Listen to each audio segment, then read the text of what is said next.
Ύστερα από λίγες μέρες ο Παύλος είπε στο Βαρνάβα: «Ας επιστρέψουμε να επισκεφθούμε τους αδερφούς μας όλες τις πόλεις όπου έχουμε κηρύξει το λόγο του Κυρίου, να δούμε πώς είναι». Ο Βαρνάβας σκέφτηκε να πάρει μαζί και τον Ιωάννη, που λεγόταν και Μάρκος. Ο Παύλος όμως επέμενε να μην πάρουν μαζί τους αυτόν που τους είχε εγκαταλείψει στην Παμφιλία και είχε διακόψει τη συνεργασία μαζί τους. Προκλήθηκε τότε ζωηρή διαφωνία, ως το σημείο να χωρίσουν ο ένας από τον άλλο. Ο Βαρνάβας πήρε το Μάρκο και πήγε με πλοίο στην Κύπρο. Ο Παύλος διάλεξε το Σίλα για συνοδό του και ξεκίνησε, αφού πρώτα οι αδερφοί τον εμπιστεύτηκαν στη χάρη του Θεού. Περιόδευε λοιπόν τη Συρία και την Κιλικία, στηρίζοντας τις εκκλησίες στις χώρες αυτές. Ο Παύλος έφτασε στη Δέρβη και ύστερα στα Λύστρα. Εκεί ζούσε ένας χριστιανός που λεγόταν Τιμόθεος. Η μητέρα του ήταν χριστιανή Ιουδαϊκής καταγωγής και ο πατέρας του Έλληνας. Στους χριστιανούς των Λύστρων και του Ικονίου είχε καλή φήμη. Ο Παύλος θέλησε να τον πάρει μαζί του για συνοδό. Για να διευκολύνει τη δράση του μεταξύ των Ιουδαίων εκείνης της περιοχής, του έκανε περιτομή, γιατί όλοι ήξεραν πως ο πατέρας του ήταν Έλληνας. Στις πόλεις από όπου περνούσαν, γνωστοποιούσαν στους πιστούς τις αποφάσεις που είχαν λάβει οι Απόστολοι και οι πρεσβύτεροι στην Ιερουσαλήμ και τους πρότρεπαν να τις τηρούν. Έτσι οι εκκλησίες στερεώνονταν στην πίστη και μεγάλωναν κάθε μέρα και πιο πολύ. Ύστερα διέσχισαν τη Φρυγία και τη Γαλατία, επειδή το Άγιο Πνεύμα δεν τους άφησε να κηρύξουν το Ευαγγέλιο στην επαρχία της Ασίας. Όταν ήρθαν στα σύνορα της Μυσίας, ήθελαν να συνεχίσουν το δρόμο για τη Βυθινία. Το Άγιο Πνεύμα όμως δεν τους άφησε. Έτσι παρέκαμψαν τη Μυσία και κατέβηκαν στην Τροάδα. Εκεί ο Παύλος είδε τη νύχτα ένα όραμα. Ένας Μακεδόνας στεκόταν μπροστά του και τον παρακαλούσε με αυτά τα λόγια: «Πέρασε στη Μακεδονία και βοήθησέ μας». Όταν είδε το όραμα, αμέσως ψάξαμε για πλοίο να πάμε στη Μακεδονία, γιατί ήμασταν βέβαιοι ότι μας είχε προσκαλέσει ο Κύριος να τους φέρουμε το μήνυμα του Ευαγγελίου. Ο Θεός πολύ φωτός αστήρ, τη Μακεδονία επέστης, εκ της Τροάδος ελθόν, τότε του της χάριτος Θείου κηρύγματος, τας ακτίνας εφίπλωσας, πάση τη Ελλάδη και ταύτην υγεία σας τη διελεύση σου, ο Θεέ, την Αγίαν σου μνήμην, Παύλε, χαρμοσύνος τελούντες, τους υπέρ ημών υμνούμεν πόνους σου.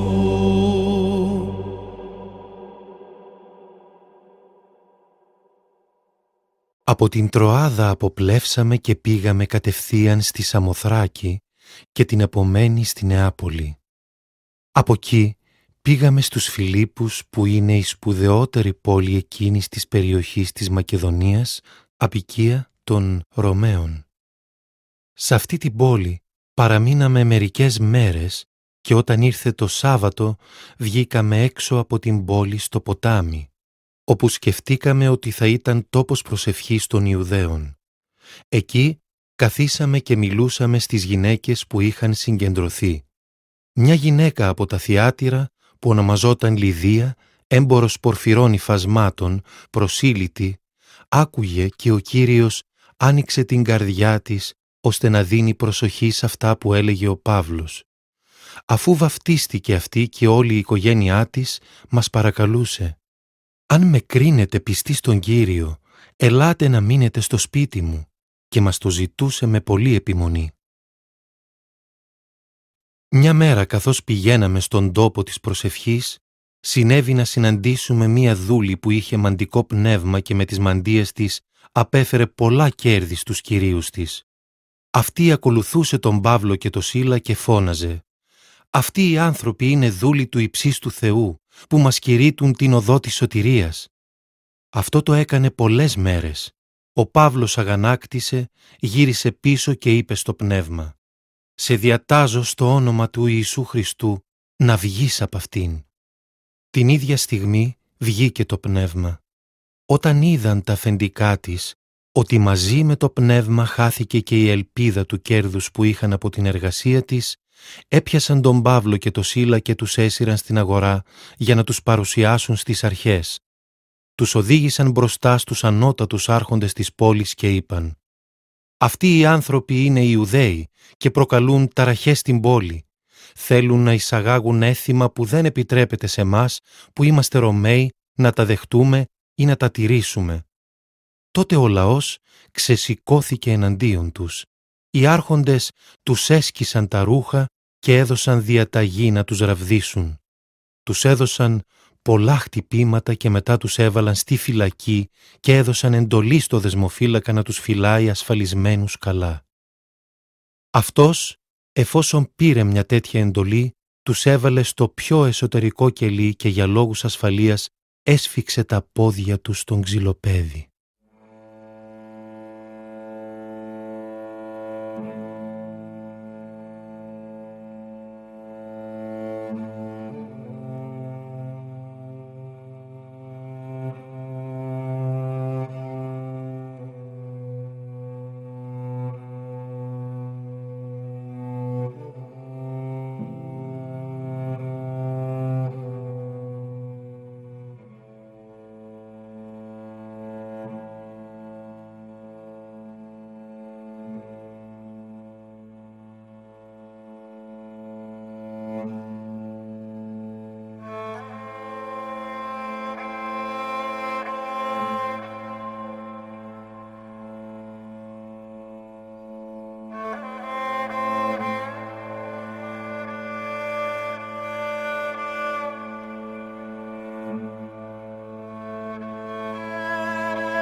Γύρω στα μεσάνυχτα, ο Παύλος και ο Σίλας προσεύχονταν και έψελναν ύμνους στο Θεό. Υπήρχε απόλυτη ησυχία και οι φυλακισμένοι τους άκουγαν. Ευλογήσω τον Κύριον εν παντή καιρό, δια παντός η ένεσης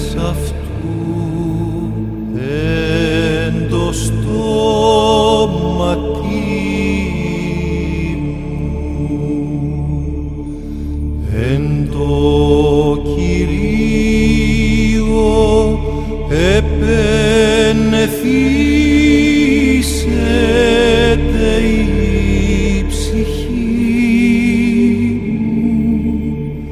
μου, άκουσα το σαν πραείς και φρανθεί το σαν μεγαλύνατε τον Κύριον συνεμή και υψώσομεν το όνομα αυτού επί το αυτό εξεζήτησα τον Κύριο και επίκουσέ μου και εκπασώ των θλίψεών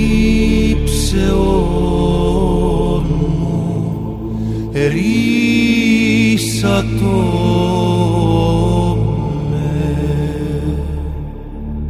προσέλθετε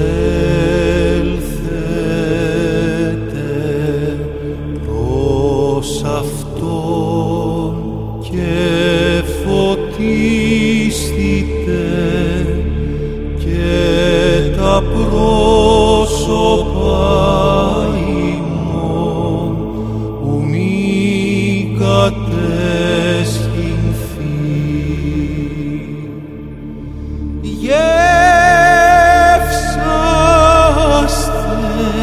Και είδετε ότι Χριστός ο Κύριος μακάριος ανήρ ως ελπίζει επ' αυτό.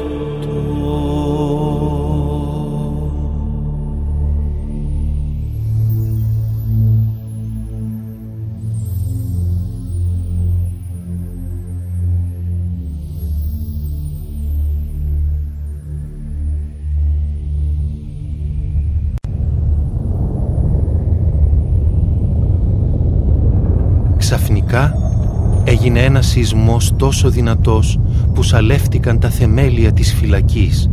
Αμέσως άνοιξαν όλες οι πόρτες και τα δεσμά των φυλακισμένων λύθηκαν.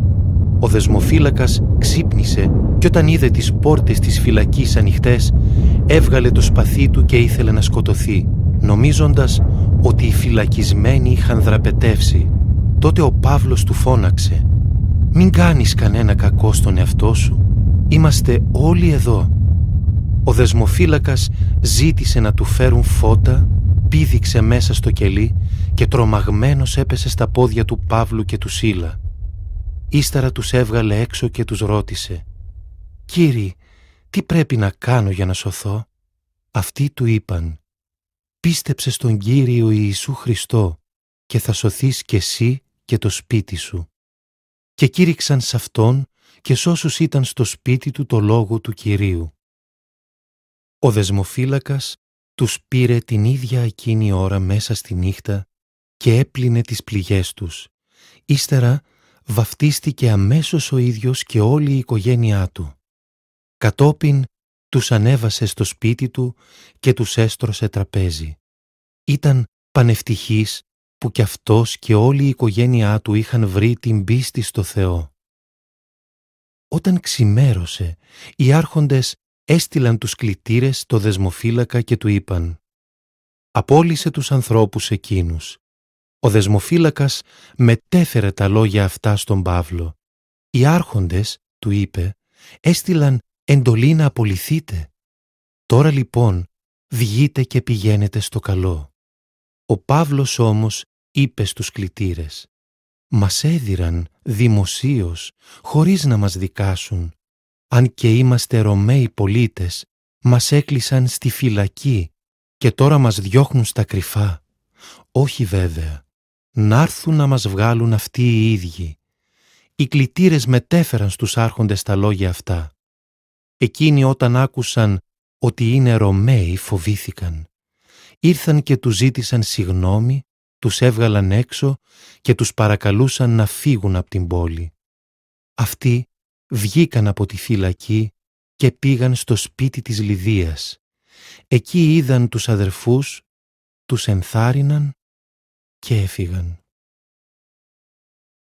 Πέρασαν από την Αμφίπολη και την Απολωνία και ήρθαν στη Θεσσαλονίκη, όπου υπήρχε συναγωγή των Ιουδαίων. Ο Παύλος, σύμφωνα με τη συνήθειά του, πήγε στη συναγωγή και 3 Σάββατα συνέχεια συζητούσε μαζί τους, ερμηνεύοντας τη Γραφή και δείχνοντας πως σύμφωνα με αυτήν ο Μεσσίας έπρεπε να πάθει και να αναστηθεί από τους νεκρούς. Αυτός ο Μεσσίας είναι ο Ιησούς, αυτός που εγώ σας κηρύττω, τους έλεγε. Μερικοί από αυτούς πίστηκαν και έγιναν μαθητές του Παύλου και του Σίλα. Από τους Έλληνες που ήταν προσήλυτοι πίστεψε πλήθος πολύ. Επίσης, πίστεψαν όχι και λίγες από τις γυναίκες που είχαν επιρροή στην κοινωνία. Τότε οι Ιουδαίοι που δεν πίστεψαν προσέλαβαν μερικούς πονηρούς ανθρώπους από εκείνους που τριγυρίζουν στην αγορά, ξεσήκωσαν τον όχλο και δημιούργησαν ταραχές στην πόλη. Στάθηκαν μπροστά στο σπίτι του Ιάσονα και ήθελαν να φέρουν τον Παύλο και τον Σίλα στη λαϊκή συνέλευση. Επειδή όμως δεν τους βρήκαν, έσυραν τον Ιάσονα και μερικούς άλλους χριστιανούς μπροστά στους άρχοντες της πόλης και κράβγαζαν. Αυτοί που αναστάτωσαν την οικουμένη ήρθαν και εδώ, τους φιλοξενεί ο Ιάσον. Όλοι τους παραβαίνουν τους νόμους του αυτοκράτορα και ισχυρίζονται ότι ο πραγματικός βασιλιάς είναι άλλος, ο Ιησούς. Με αυτά τα λόγια αναστάτωσαν το λαό και τους άρχοντες της πόλης που τ' άκουγαν. Οι άρχοντες, αφού πήραν χρηματική εγγύηση από τον Ιάσονα και τους άλλους, τους άφησαν ελεύθερους. Μόλις νύχτωσε, οι χριστιανοί φυγάδευσαν τον Παύλο και τον Σίλα στη Βέρεια. Αυτοί όταν έφτασαν εκεί πήγαν στη συναγωγή των Ιουδαίων. Οι Ιουδαίοι στη Βέρεια ήταν πιο καλοπροαίρετοι από αυτούς στη Θεσσαλονίκη. Δέχτηκαν το κήρυγμα με πολλή προθυμία και κάθε μέρα εξέταζαν τη Γραφή για να ελέγξουν αν ήταν έτσι όπως τα έλεγε ο Παύλος. Πολλοί λοιπόν από αυτούς πίστεψαν και από τις Ελληνίδες της ανώτερης τάξης και από τους άντρες όχι λίγοι. Όταν οι Ιουδαίοι της Θεσσαλονίκης έμαθαν ότι και στη Βέρεια κήρυξε ο Παύλος το Λόγο του Θεού, ήρθαν και εκεί αναστατώνοντας τον κόσμο. Οι χριστιανοί τότε έστειλαν αμέσως τον Παύλο να πάει ως τη θάλασσα. Ο Σίλας και ο Τιμόθεος όμως έμειναν εκεί. Οι συνοδοί έφεραν τον Παύλο ως την Αθήνα. Από εκεί γύρισαν πίσω με την εντολή να πούν στο Σίλα και στον Τιμόθεο να έρθουν να τον συναντήσουν όσο γίνεται πιο γρήγορα.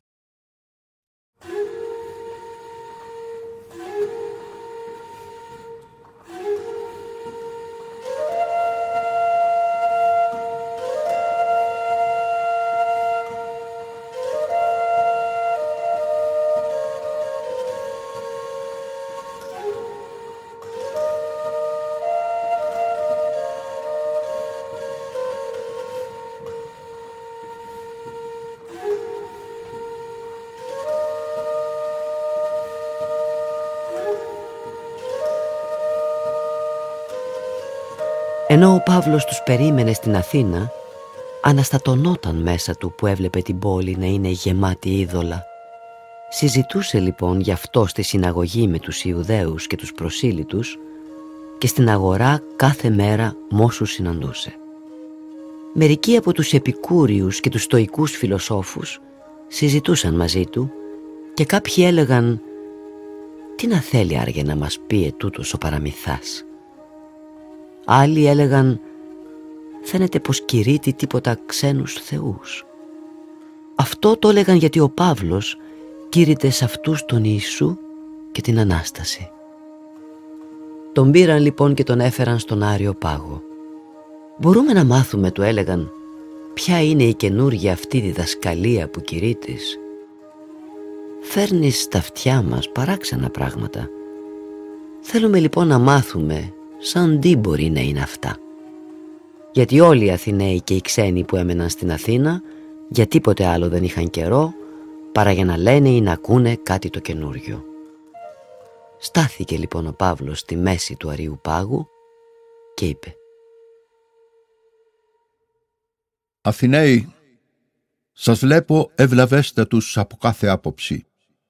Πράγματι, ενώ περιδιάβαζα την πόλη σας και έβλεπα τους ιερούς σας τόπους, βρήκα ανάμεσα σε αυτούς και ένα βωμό με την επιγραφή «Στον άγνωστο Θεό». Αυτόν λοιπόν που εσείς λατρεύετε χωρίς να τον γνωρίζετε, αυτόν εγώ τώρα σας τον κάνω γνωστό.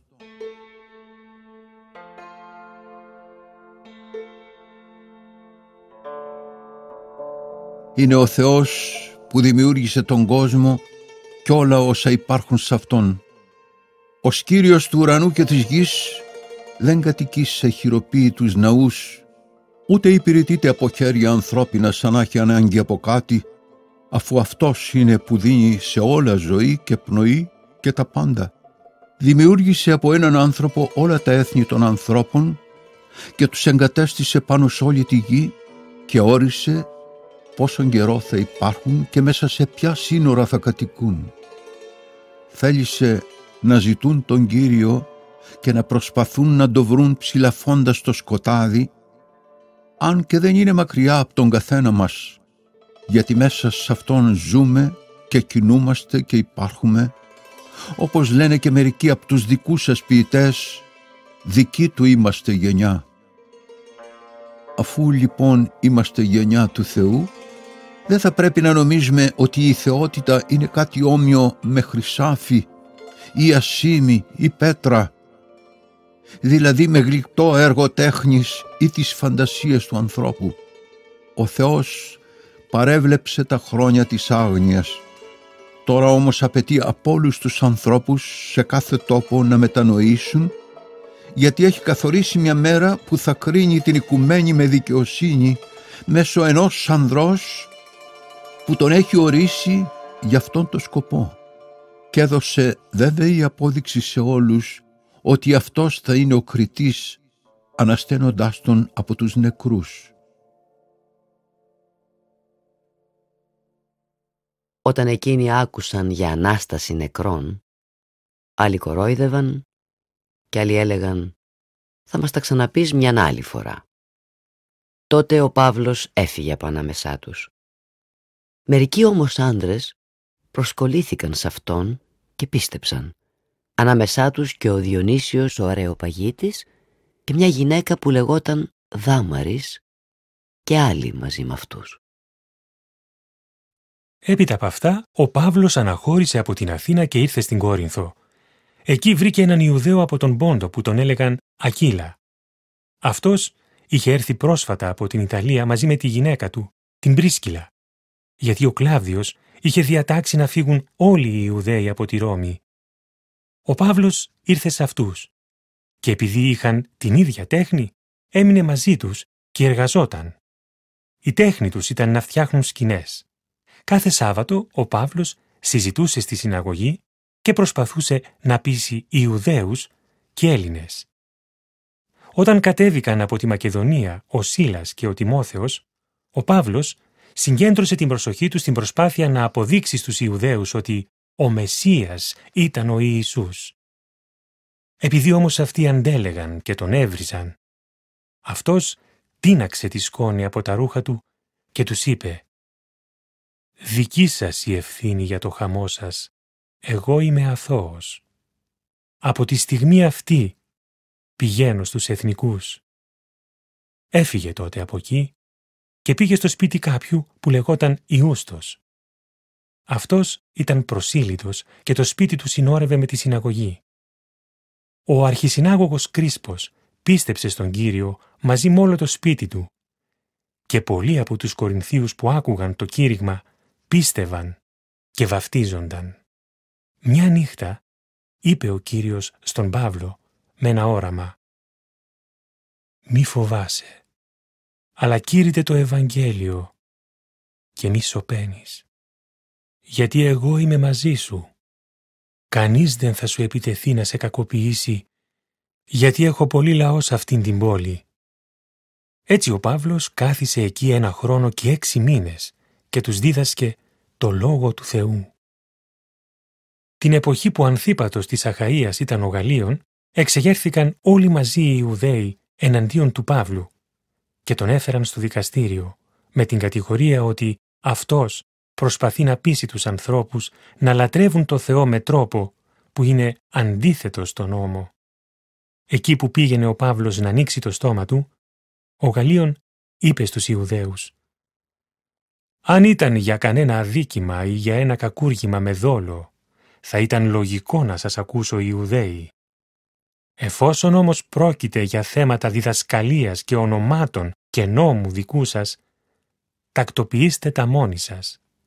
Δικαστής εγώ αυτών των ζητημάτων δεν θέλω να είμαι». Και τους έδιωξε από το δικαστήριο. Τότε όλοι οι Έλληνες έπιασαν το Σωσθένη, τον αρχισυνάγωγο, και τον χτυπούσαν μπροστά στο δικαστήριο. Ο Γαλλίων όμως δεν νοιαζόταν καθόλου γι' αυτά. Ο Παύλος, αφού έμεινε αρκετές μέρες στην Κόρινθο, αποχαιρέτησε τους αδερφούς και ξεκίνησε να πάει με πλοίο στη Συρία. Μαζί του αναχώρησαν η Πρίσκιλα και ο Ακύλας. Προηγουμένως στις Κεχρεές κούρεψε το κεφάλι του γιατί είχε κάνει τάξιμο. Όταν έφτασε στην Έφεσο, άφησε τον Ακύλα και την Πρίσκιλα εκεί και αυτός πήγε στη συναγωγή και μιλούσε με τους Ιουδαίους. Αυτοί τον παρακάλεσαν να μείνει κοντά τους περισσότερο χρόνο. Εκείνος όμως δεν θέλησε. Τους αποχαιρέτησε και τους είπε: «Πρέπει οπωσδήποτε τη γιορτή που έρχεται να την κάνω στα Ιεροσόλυμα. Αν θέλει ο Θεός, θα ξαναγυρίσω πάλι σε εσάς». Και έφυγε με πλοίο από την Έφεσο. Αποβιβάστηκε στην Κεσάρια και από εκεί ανέβηκε στην Ιερουσαλήμ για να χαιρετήσει την κοινότητα των πιστών. Ύστερα κατέβηκε στην Αντιόχεια. Εκεί έμεινε λίγο καιρό και ύστερα έφυγε. Περιόδευσε την περιοχή της Γαλατίας και της Φρυγίας, στηρίζοντας στην πίστη όλους τους χριστιανούς.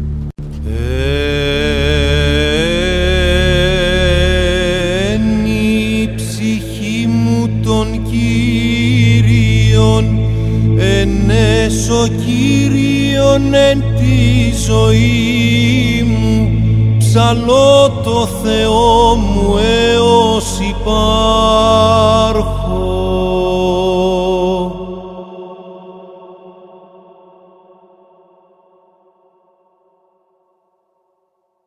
Στο μεταξύ έφτασε στην Έφεσο ένας Ιουδαίος που λεγόταν Απολός.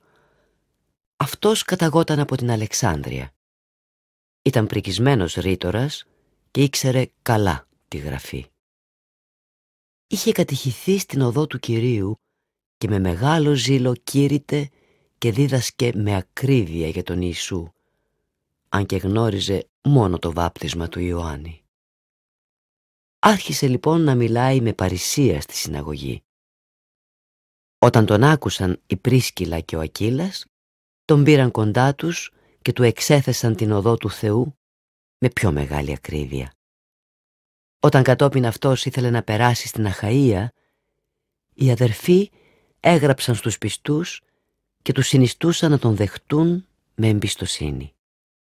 Πραγματικά, όταν πήγε εκεί ο Απολός, βοήθησε πολύ με τη χάρη του Θεού εκείνους που είχαν πιστέψει, γιατί αποστόμωνε με δύναμη σε δημόσιες συζητήσεις τους Ιουδαίους και έφερνε αποδείξεις μέσα από τις γραφές ότι ο Ιησούς είναι ο Μεσσίας. Ενώ ο Απολός ήταν στην Κόρινθο, ο Παύλος περιόδευσε τα ψηλά οροπέδια της Μικράς Ασίας και ύστερα ήρθε στην Έφεσο.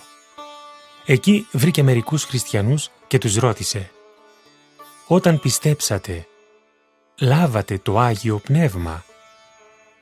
Αυτοί απάντησαν: «Μα εμείς ούτε καν έχουμε ακούσει ότι υπάρχει Άγιο Πνεύμα». Ο Παύλος τους ρώτησε: «Τι είδους βάπτισμα λοιπόν λάβατε?» Και αυτοί απάντησαν: το βάπτισμα του Ιωάννη.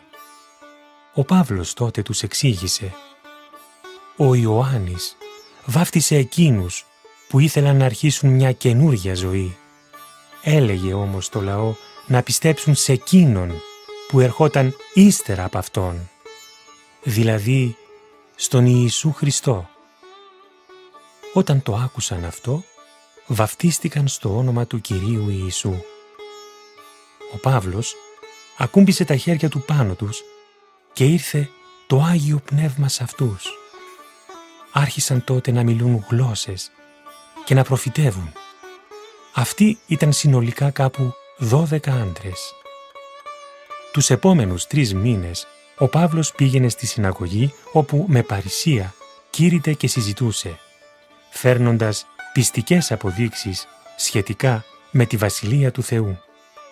Όταν όμως μερικοί σκλήριναν τη στάση τους και δεν ήθελαν να πιστέψουν, αλλά διέβαλαν τη διδασκαλία μπροστά στον κόσμο, ο Παύλος τους εγκατέλειψε και απομάκρυνε τους χριστιανούς από τη συναγωγή. Από εκεί και έπειτα μιλούσε κάθε μέρα στη σχολή κάποιου που λεγόταν Τύραννος. Αυτό γινόταν 2 χρόνια συνέχεια. Έτσι μπόρεσαν να ακούσουν το λόγο του Κυρίου Ιησού όλοι όσοι κατοικούσαν στην επαρχία της Ασίας, Ιουδαίοι και Έλληνες.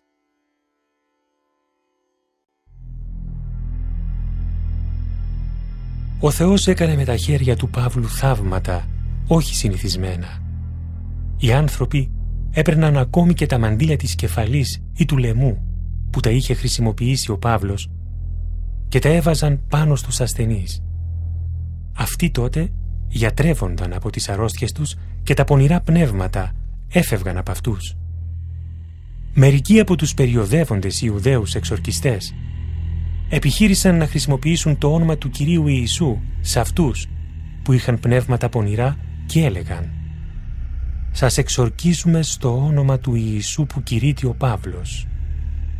Αυτό το έκαναν και οι 7 γη κάποιου Σκευά, Ιουδαίου αρχιερέα. Το πονηρό πνεύμα όμως τους είπε: «Τον Ιησού τον γνωρίζω και τον Παύλο τον ξέρω. Εσείς όμως ποιοι είστε?» Και ορμώντας πάνω τους ο άνθρωπος μέσα στον οποίο ήταν το πονηρό πνεύμα, τους έριξε κάτω και τους κακοποίησε τόσο, ώστε να φύγουν από το σπίτι εκείνο γυμνοί και τραυματισμένοι. Αυτό έγινε γνωστό σε όλους τους κατοίκους της Εφέσου, Ιουδαίους και Έλληνες, και όλοι κυριεύτηκαν από φόβο. Έτσι δοξαζόταν το όνομα του Κυρίου Ιησού. Πολλοί από τους χριστιανούς έρχονταν και ομολογούσαν δημοσίως την ανάμειξή τους σε μαγείες. Αρκετοί από εκείνους που είχαν ασχοληθεί με μαγείες έφερναν μαζί τους τα μαγικά βιβλία και τα έκαιγαν μπροστά σε όλους. Υπολόγισαν την αξία τους και βρήκαν ότι στοίχιζαν 50.000 ασημένια νομίσματα. Έτσι το μήνυμα του Κυρίου απλωνόταν και δυνάμωνε. Έπειτα από αυτά, ο Παύλος αποφάσισε να περάσει από τη Μακεδονία και την Αχαΐα και να πάει στα Ιεροσόλυμα. Ύστερα από εκεί είπε, πρέπει να δω και τη Ρώμη. Έτσι έστειλε στη Μακεδονία 2 από τους βοηθούς του, τον Τιμόθεο και τον Έραστο, ενώ αυτός καθυστέρησε λίγο στην επαρχία της Ασίας. Εκείνο τον καιρό έγιναν πολλές ταραχές εξαιτίας της χριστιανικής διδασκαλίας. Στην Έφεσο υπήρχε κάποιος που λεγόταν Δημήτριος. Ήταν αργυροχώος και κατασκεύαζε ασημένια ομοιώματα του ναού της Άρτεμις και έτσι έδινε πολλή δουλειά στους τεχνίτες. Τους μάζεψε λοιπόν και αυτούς και τους εργάτες που απασχολούσε και τους είπε: «Άντρες, ξέρετε καλά ότι η ευημερία μας εξαρτάται από αυτήν την εργασία. Τώρα βλέπετε και ακούτε ότι όχι μόνο στην Έφεσο, αλλά σχεδόν σε όλη την επαρχία της Ασίας, αυτός ο Παύλος έπεισε και μετέστρεψε πολύ πλήθος, λέγοντας ότι δεν είναι θεοί αυτοί που κατασκευάζονται με τα χέρια. Έτσι δεν κινδυνεύει μόνο το επάγγελμά μας να δυσφημιστεί, αλλά και ο ναός της μεγάλης θεάς Άρτεμις να χάσει τη σημασία του. Κινδυνεύει μάλιστα να χάσει το μεγαλείο της και η θεά, αυτή που τη σέβεται όλη η Ασία και η οικουμένη. Όταν τ' άκουσαν αυτά, πλημμύρισαν από οργή και άρχισαν να φωνάζουν «Μεγάλη η Άρτεμη των Εφεσίων». Η ταραχή απλώθηκε σε όλη την πόλη. Το πλήθος άρπαξε το Γάιο και τον Αρίσταρχο που ήταν Μακεδόνες και είχαν ακολουθήσει τον Παύλο και όρμησαν όλοι μαζί στο θέατρο. Ο Παύλος ήθελε να παρουσιαστεί στο πλήθος. Δεν τον άφηναν όμως οι χριστιανοί. Επίσης, μερικοί από τους ανώτατους άρχοντες της επαρχίας της Ασίας που έτρεφαν φιλικά αισθήματα γι' αυτόν, έστειλαν αγγελιαφόρους και του συνιστούσαν να μην παρουσιαστεί στο θέατρο. Άλλοι λοιπόν φώναζαν το ένα και άλλοι το άλλο. Στη συγκέντρωση κυριαρχούσε μεγάλη σύγχυση και οι περισσότεροι δεν ήξεραν για ποιο λόγο είχαν συναχθεί. Μερικοί από τον όχλο έσπρωξαν μπροστά κάποιον Αλέξανδρο και οι Ιουδαίοι τον παρότριναν να μιλήσει. Τότε ο Αλέξανδρος έκανε σημείο με το χέρι να σωπάσουν και ήθελε να υπερασπιστεί τους Ιουδαίους μπροστά στο πλήθος. Αλλά όταν αυτοί κατάλαβαν ότι ήταν Ιουδαίος, βγήκε μια φωνή από όλους που φώναζαν 2 ώρες συνέχεια «Μεγάλη η Άρτεμη των Εφεσίων». Όταν τελικά κατόρθωσε ο γραμματέας της πόλης να ηρεμήσει τον όχλο, τους είπε «Άντρες της Εφέσου, υπάρχει άραγε άνθρωπος που να μην ξέρει ότι η πόλη της Εφέσου κατέχει το ναό της μεγάλης θεάς Άρτεμις και το άγαλμά της, που το έριξε ο Δίας από τον ουρανό? Αφού λοιπόν αυτά είναι αναντήρητα, πρέπει να είστε ήρεμοι και να μην κάνετε απερισκεψίες. Σας τα λέω αυτά γιατί εσείς φέρατε εδώ τους ανθρώπους αυτούς, που ούτε το ναό έκλεψαν, ούτε τη θεά σας πρόσβαλαν. Αν λοιπόν ο Δημήτριος και οι τεχνίτες του έχουν καμιά κατηγορία για κάποιον, συνεδριάζουν δικαστήρια και υπάρχουν αρχές. Εκεί μπορούν να κάνουν τις καταγγελίες τους όσοι έχουν λόγους εναντίον κάποιου. Αν όμως έχετε άλλα ζητήματα, αυτά θα λυθούν στην τακτική συνέλευση του Δήμου σύμφωνα με τον νόμο. Διαφορετικά, κινδυνεύουμε να κατηγορηθούμε για στάση με αυτά που έγιναν σήμερα, αφού δεν υπάρχει αιτία την οποία θα μπορέσουμε να προβάλλουμε ως δικαιολογία για αυτήν την αναταραχή. Αφού είπε αυτά τα λόγια, διέλυσε τη συγκέντρωση.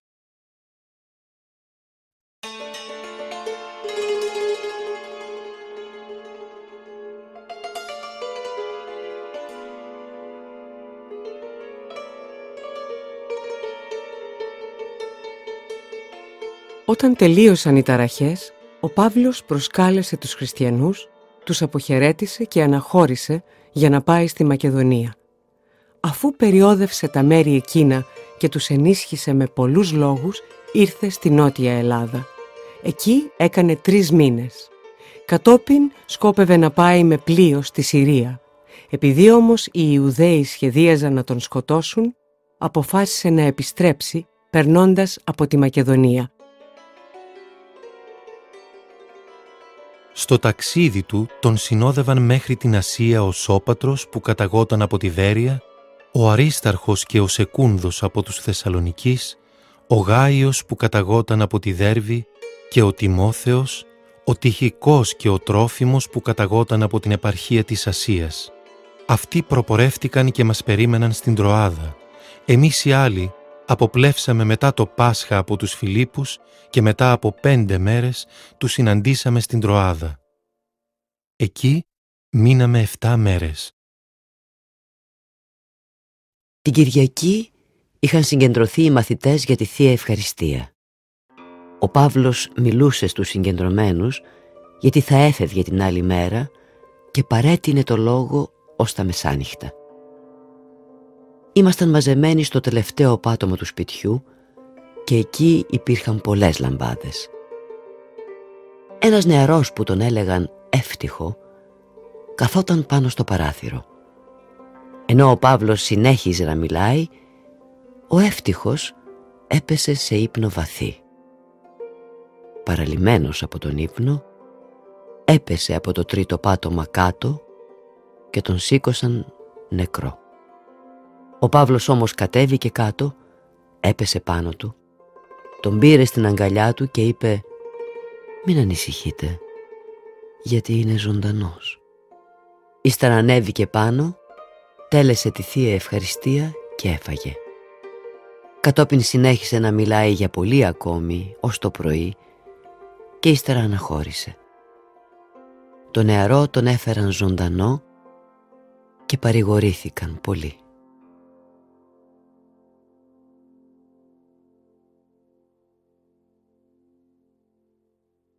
Εμείς οι άλλοι επιβιβαστήκαμε στο πλοίο και αποπλεύσαμε για την Άσο, από όπου θα παίρναμε τον Παύλο.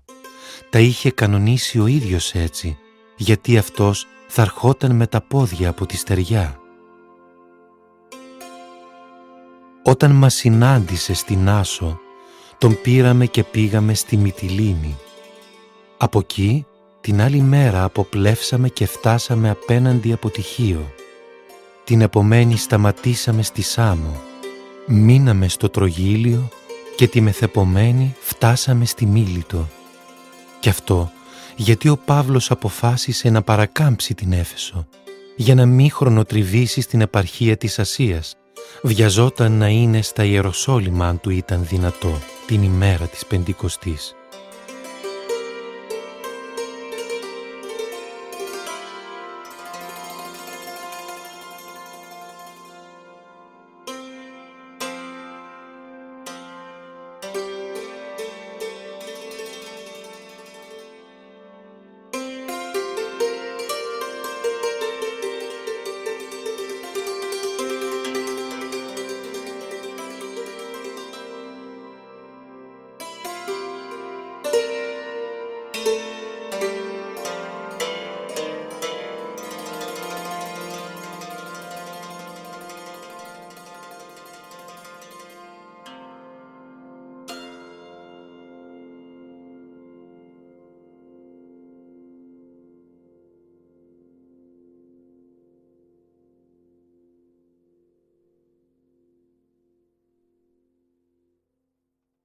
Από τη Μίλητο ο Παύλος έστειλε στην Έφεσο και κάλεσε τους πρεσβυτέρους της Εκκλησίας. Όταν ήρθαν και τον συνάντησαν, τους είπε «Εσείς ήδη ξέρετε πώς συμπεριφέρθηκα απέναντί σας όλο τον καιρό από την πρώτη μέρα που πάτησα το πόδι μου στην επαρχία της Ασίας. Εργάστηκα για τον Κύριο με πολλή ταπείνωση, με πολλά δάκρυα και με δοκιμασίες που με βρήκαν εξαιτίας των επιβουλών των Ιουδαίων. Ξέρετε πως κανένα από αυτά που έπρεπε να μάθετε δεν σας το έκρυψα από φόβο, αλλά σας το είπα και σας δίδαξα δημόσια και σε συνάξεις στα σπίτια.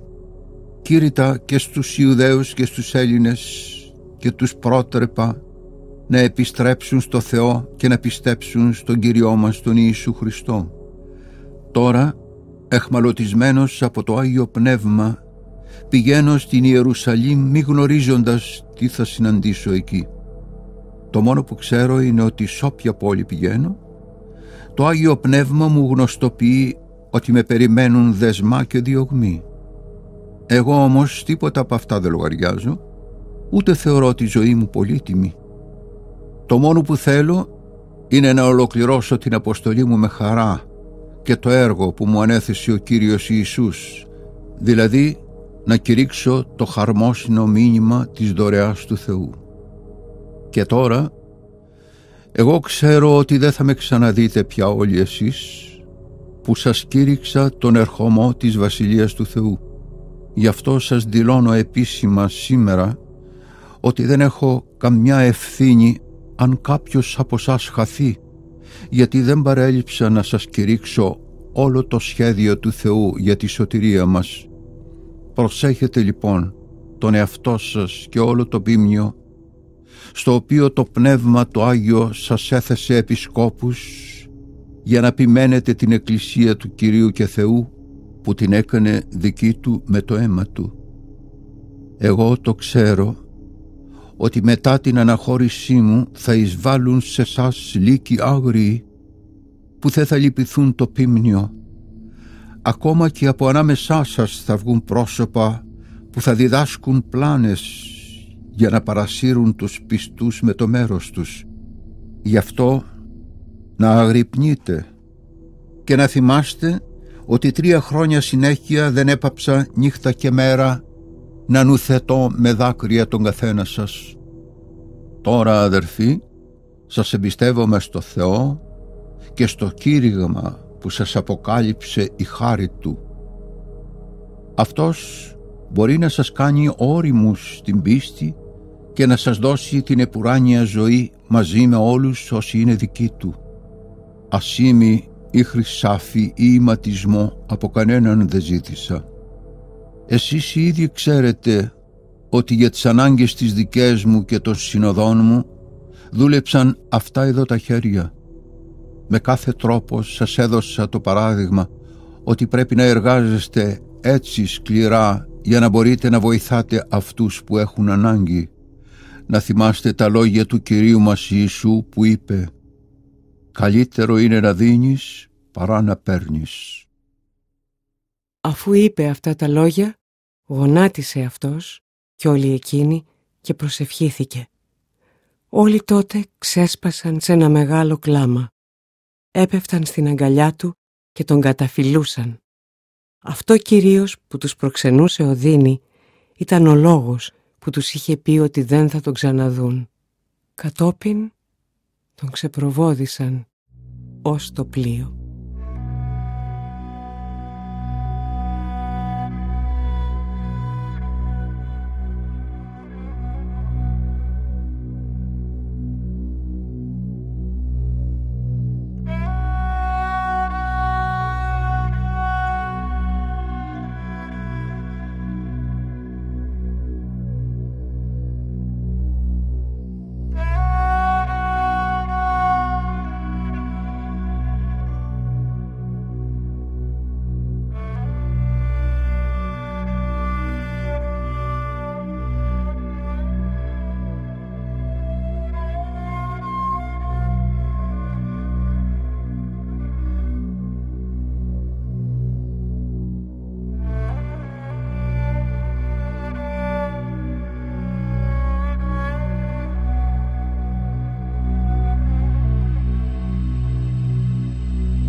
Ευλόγη η ψυχή μου τον Κύριο,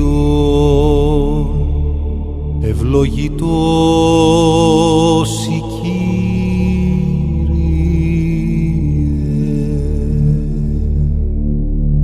ευλόγη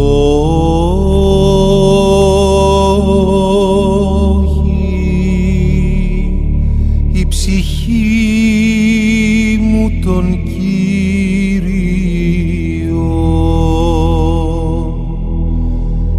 πάντα τα εντός μου το όνομα το Άγιον αυτού.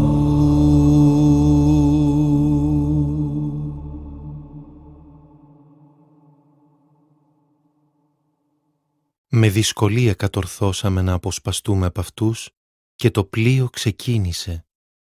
Πήγαμε κατευθείαν στην Κο, την άλλη μέρα στη Ρόδο και από εκεί στα Πάταρα. Εκεί βρήκαμε πλοίο που πήγαινε απέναντι στη Φινίκη. Επιβιβαστήκαμε και ξεκινήσαμε. Προχωρήσαμε μέχρι που φάνηκε η Κύπρος. Την αφήσαμε αριστερά μας και τραβήξαμε για τη Συρία. Αράξαμε στην Τύρο, γιατί εκεί έπρεπε το πλοίο να ξεφορτώσει το εμπόρευμα. Εκεί ψάξαμε και βρήκαμε τους χριστιανούς και μείναμε μαζί τους 7 μέρες. Και αυτοί, με έμπνευση του Αγίου Πνεύματος, έλεγαν στον Παύλο να μην ανεβεί στα Ιεροσόλυμα. Όταν πέρασαν οι μέρες, ξεκινήσαμε για το πλοίο και αυτοί μας ξεπροβόδισαν όλοι με τις γυναίκες τους και τα παιδιά τους ως έξω από την πόλη. Όταν φτάσαμε στο γυαλό, γονατίσαμε, προσευχηθήκαμε. Μετά αποχαιρετιστήκαμε και επιβιβαστήκαμε στο πλοίο. Εκείνοι γύρισαν στα σπίτια τους.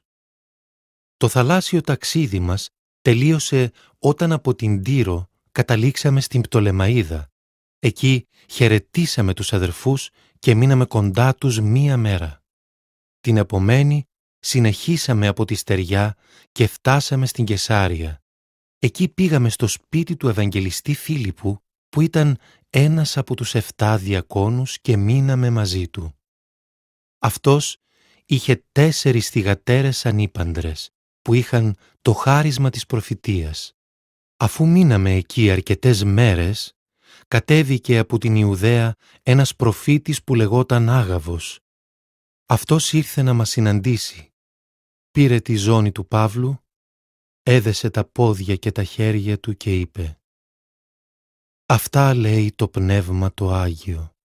Τον άντρα στον οποίο ανήκει η ζώνη αυτή, έτσι θα τον δέσουν στην Ιερουσαλήμ οι Ιουδαίοι και θα τον παραδώσουν στα χέρια των εθνικών».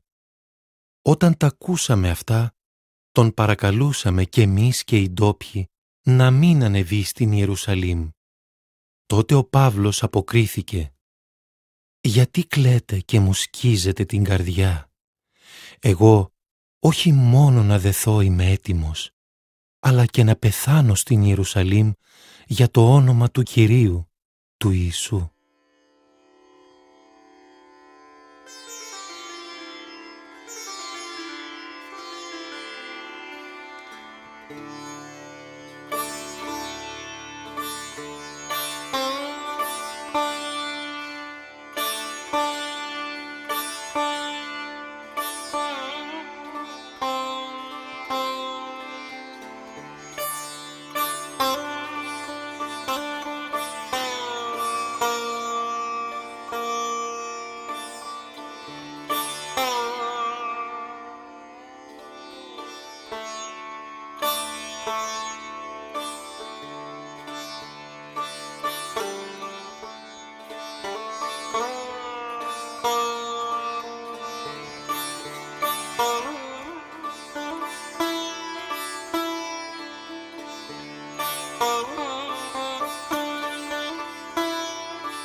Όταν είδαμε ότι δεν πείθεται, σταματήσαμε και είπαμε: «Του Κυρίου το θέλημα ας γίνει». Ύστερα από τις ημέρες αυτές, ετοιμάσαμε τα πράγματά μας και ξεκινήσαμε για τα Ιεροσόλυμα. Ήρθαν μαζί μας και μερικοί χριστιανοί από την Κεσάρια και μας οδήγησαν σε κάποιον Μνάσονα Κύπριο, παλιό χριστιανό που θα μας φιλοξενούσε.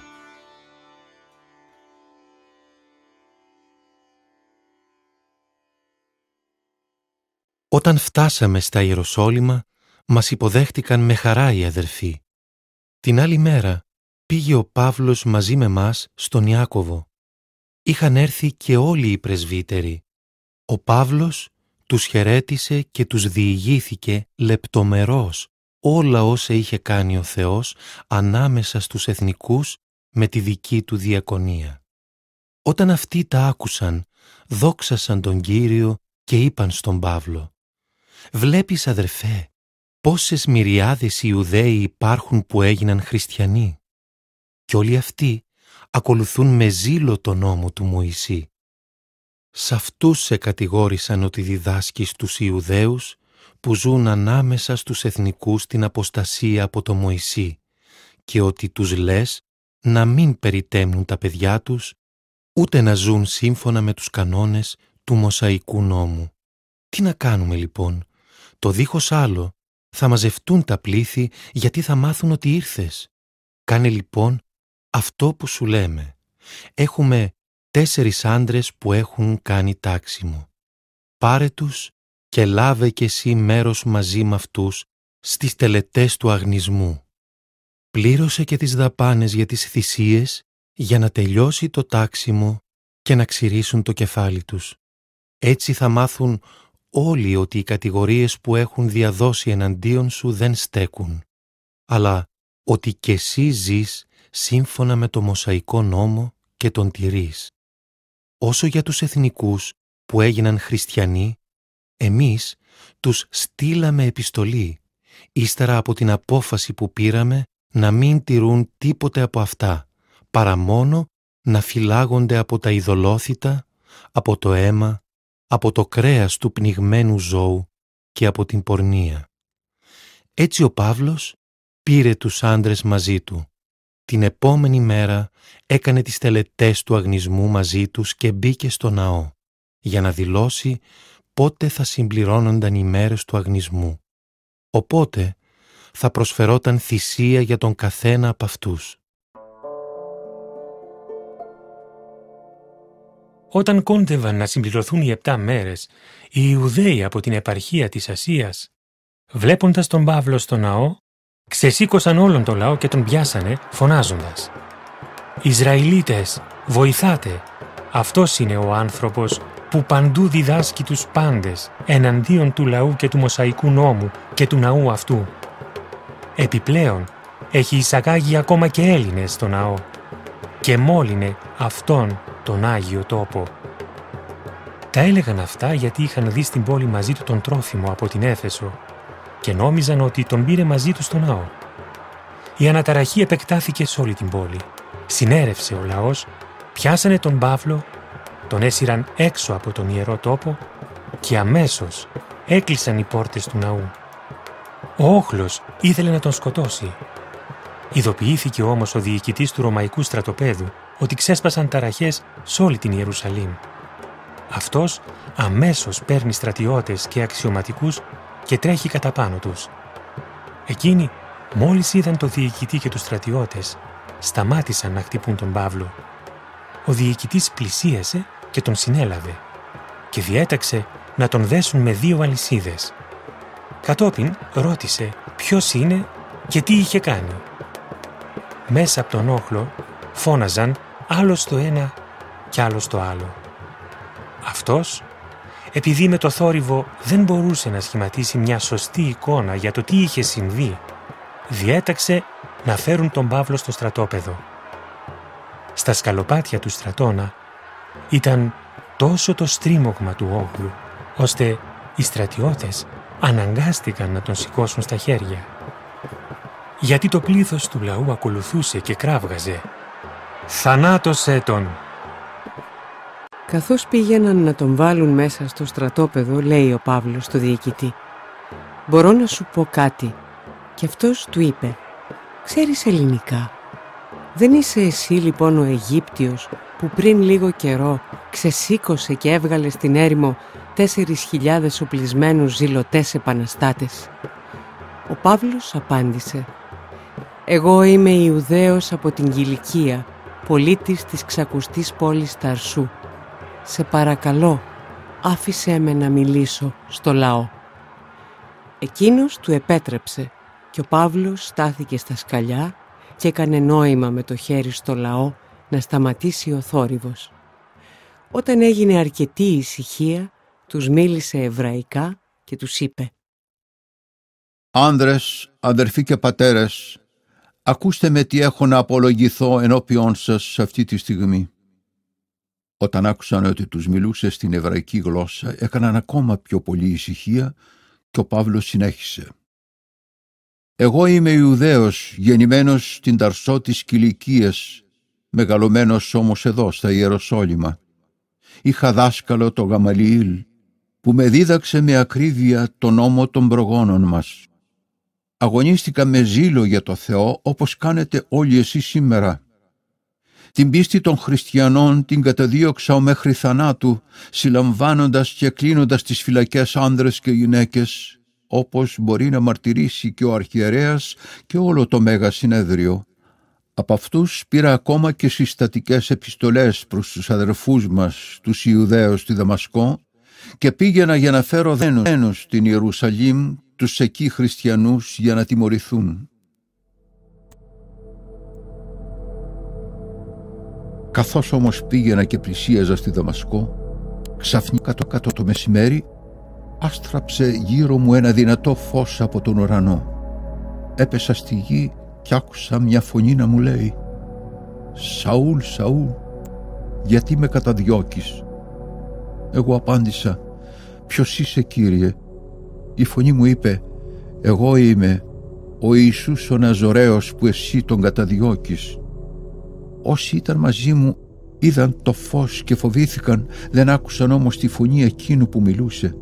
Τότε εγώ είπα: «Τι να κάνω, Κύριε?» Και αυτός μου απάντησε: «Σήκω και πήγαινε στη Δαμασκό. Εκεί θα μάθεις όλα όσα σου έχει ορίσει ο Θεός να κάνεις». Καθώς δεν έβλεπα από τη λαμπρότητα του φωτός εκείνου, με έπιασαν από το χέρι αυτοί που ήταν μαζί μου και με οδήγησαν στη Δαμασκό. Εκεί ζούσε κάποιος Ανανίας, άνθρωπος που ακολουθούσε πιστά όσα λέει ο Μωσαϊκός νόμος, και τον τιμούσαν όλοι οι Ιουδαίοι που κατοικούσαν στη Δαμασκό. Αυτός ήρθε να με συναντήσει, στάθηκε μπροστά μου και μου είπε: «Σαούλ, αδελφέ μου, απόκτησε πάλι το φως σου». Κι εγώ την ίδια εκείνη στιγμή βρήκα το φως μου και τον κοίταξα. Ο Ανανίας μου είπε: «Ο Θεός των προγόνων μας σε διάλεξε να γνωρίσεις το θέλημά Του, να δεις εκείνον που το εκπλήρωσε και να ακούσεις τη φωνή από το ίδιο Του το στόμα, γιατί εσύ θα γίνεις μάρτυράς Του και θα μαρτυρήσεις σε όλους τους ανθρώπους αυτά που είδες και άκουσες. Και τώρα τι καθυστερείς?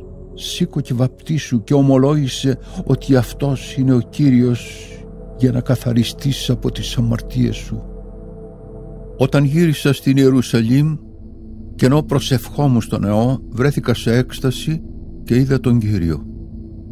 «Βιάσου», μου έλεγε, «και φύγε γρήγορα από την Ιερουσαλήμ, γιατί δεν θα παραδεχθούν τη μαρτυρία που θα δώσεις για μένα». Εγώ τότε είπα: «Κύριε, αυτοί ξέρουν ότι εγώ φυλάκιζα έδερνα στις συναγωγές αυτούς που πίστευαν σε σένα, και όταν χυνόταν το αίμα του Στεφάνου, του μάρτυρά σου, εγώ ο ίδιος ήμουν εκεί, επιδοκίμαζα το φόνο και φύλαγα τα ρούχα αυτών που τον σκότωναν». Εκείνος τότε μου απάντησε: «Πήγαινε, γιατί εγώ θα σε στείλω μακριά στους εθνικούς».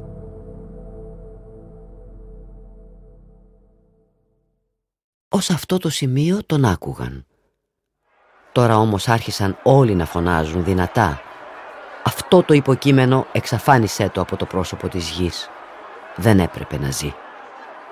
Επειδή κράβγαζαν και πετούσαν τα ρούχα τους ψηλά και έριχναν χώματα στον αέρα, ο διοικητής διέταξε να τον φέρουν στο στρατόπεδο, να τον ανακρίνουν μαστιγώνοντας τον, για να μάθει την αιτία για την οποία φώναζαν έτσι οι Ιουδαίοι εναντίον του. Όταν τον έδαιναν με τους ημάντες, ο Παύλος είπε στον αξιωματικό που στεκόταν εκεί: «Σας επιτρέπετε λοιπόν να μαστιγώνετε έναν Ρωμαίο πολίτη και μάλιστα χωρίς δίκη. Όταν το άκουσε ο αξιωματικός, πήγε και το ανέφερε στο διοικητή. «Πρόσεξε τι πας να κάνεις», του είπε. «Ο άνθρωπος αυτός είναι Ρωμαίος πολίτης». Τότε ο διοικητής πήγε και ρώτησε τον Παύλο: «Πες μου, εσύ είσαι Ρωμαίος πολίτης?» Αυτός απάντησε: «Ναι». Ο διοικητής του είπε: «Εγώ έγινα Ρωμαίος πολίτης πληρώνοντας πολλά λεφτά». Και ο Παύλος του απάντησε: «Εγώ όμως γεννήθηκα Ρωμαίος». Τότε απομακρύνθηκαν αμέσως από αυτόν εκείνοι που θα τον ανέκριναν. Αλλά και ο διοικητής φοβήθηκε όταν έμαθε ότι ήταν Ρωμαίος πολίτης και αυτός τον είχε δέσει. Την άλλη μέρα, θέλοντας ο διοικητής να μάθει τι ακριβώς ήταν εκείνο για το οποίο τον κατηγορούσαν οι Ιουδαίοι, τον έλυσε από τα δεσμά και διέταξε να έρθουν οι αρχιερείς και όλο το συνέδριό τους. Εκεί κατέβασε τον Παύλο και τον έστησε μπροστά τους. Ο Παύλος ατένισε το συνέδριο και είπε: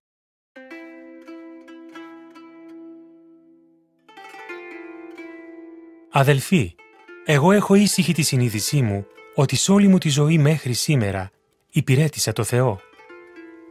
Ακούγοντας αυτά, ο αρχιερέας Ανανίας διέταξε τους υπηρέτες που στέκονταν δίπλα του να τον χτυπήσουν στο στόμα.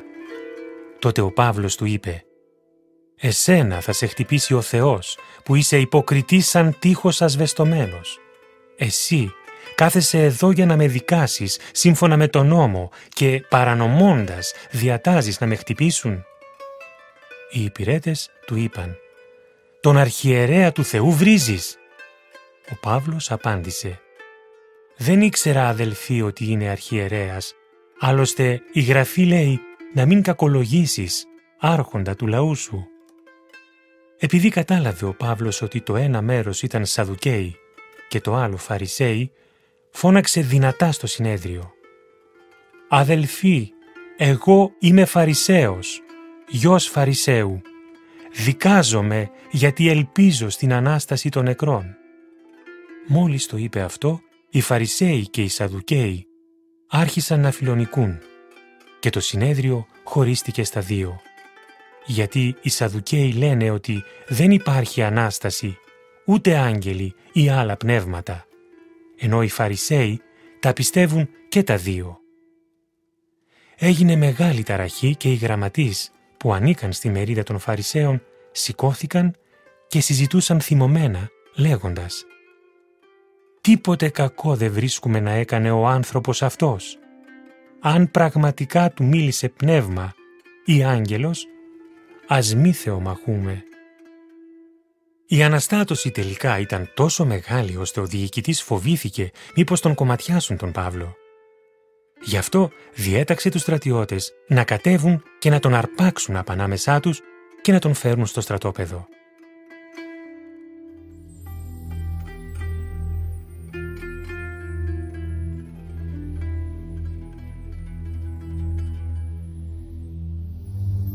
Τη νύχτα που ακολούθησε φανερώθηκε σε αυτόν ο Κύριος και του είπε: «Θάρρος, Παύλε, όπως έδωσες τη μαρτυρία σου για μένα στην Ιερουσαλήμ, έτσι πρέπει να τη δώσεις και στη Ρώμη». Ευλόγη η ψυχή μου τον Κύριον